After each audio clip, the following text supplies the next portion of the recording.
Good morning, my friend. I want to tell you something today that I hope you'll carry with you, not just now, but every single day of your life. Because if you listen to this, truly listen every day, it will change your life. Not because I say it will, but because you have the power to make it so. Let's begin with this truth. You are the author of your story. Your life isn't determined by your past. It's created by your choices today. Let's begin with a truth that is so simple, yet so easily forgotten. You are the author of your story. That might sound like a line from a motivational poster, but I want you to hear it not as a cliché. Hear it as a psychological and philosophical principle. Because every single day you are making choices, and those choices are shaping your character, your circumstances, and your future. Now, many of us live as though our lives are scripts written by someone else, by our parents, by our past, by our pain. But the truth is, we are narrative creatures. We understand life through stories, and we're always telling one. The key is whether you're telling the story you've inherited or the one you're consciously choosing to write. And yes, there will be chapters you didn't ask for, chapters of loss, chapters of failure, but the power lies in interpretation. Viktor Frankl, the great psychiatrist and Holocaust survivor, said it best. Between stimulus and response, there is a space. In that space is our power to choose our response. That's where your authorship lies, in the space between what happens to you and how you respond. So the question isn't what happened to you. The question is, what meaning are you going to give it? Because meaning is what drives our motivation, our identity, and ultimately, our destiny. You can't rewrite yesterday, but today is still a blank page, and the pen has always been in your hands. The power of intention, setting clear, purposeful intentions, daily shapes your thoughts, actions, and outcomes. Let's talk about intention, not just what you want, but why you want it. Because here's the truth. Human beings don't live by action alone. We live by meaning, by direction, by purpose. And intention is the silent force behind every decision we make, every habit we form, every goal we chase. It's more than a to-do list or a vague hope for success. Intention is the conscious alignment of your energy with your values. When you wake up in the morning and ask yourself, what am I choosing to stand for today? You're not just setting a mood. You're defining the lens through which you'll see the world. That lens determines whether an obstacle becomes a barrier or a lesson. It shapes how you speak to others, how you respond to stress, how you show up in every single moment. Now, neurologically speaking, your brain is wired to find what it expects. It's called selective attention. So when you live with intention, you're training your brain to focus on opportunities, not distractions, on growth, not fear. Without intention, we drift. We become reactive instead of reflective. But when you live on purpose, you don't just go through life, you shape it.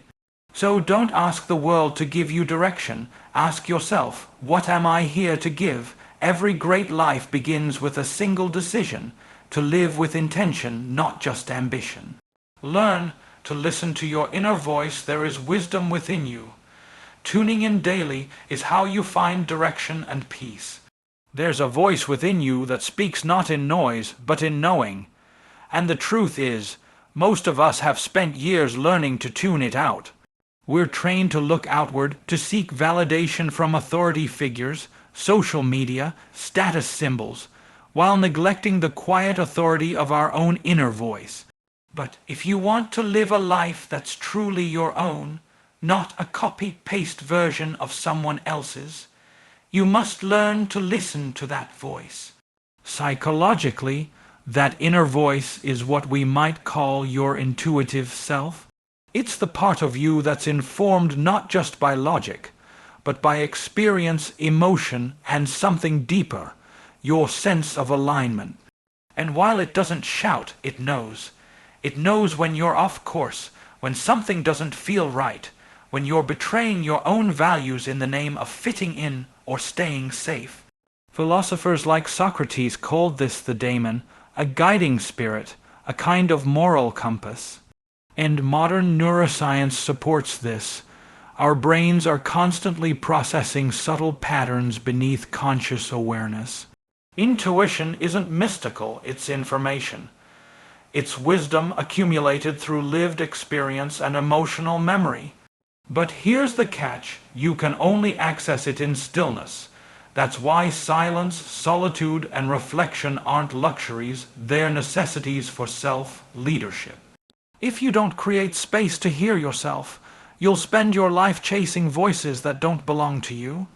And that's no way to write a meaningful story. Discipline is the bridge between dreams and reality. Success doesn't come from luck.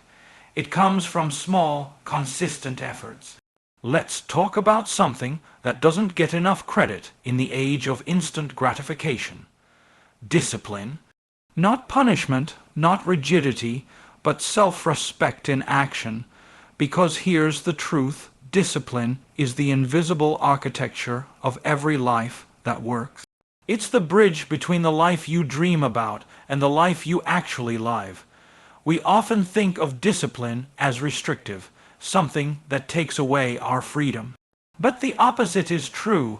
Discipline creates freedom, the freedom to move toward your goals with intention. The freedom to trust yourself, to know that when you say you'll do something, you follow through. That builds not just results, but self-worth. Philosophers like Aristotle believed that character is formed through repeated action. Excellence, he said, is not an act, but a habit. That's not just poetry, it's psychology. Your habits are the compound interest of your identity. Every small act of discipline, waking up on time, finishing what you start, saying no when it's easier to say yes, is a brick in the foundation of who you are becoming. And here's something most people miss: motivation will fade. It always does. That's why discipline matters more. Discipline steps in when the excitement wears off.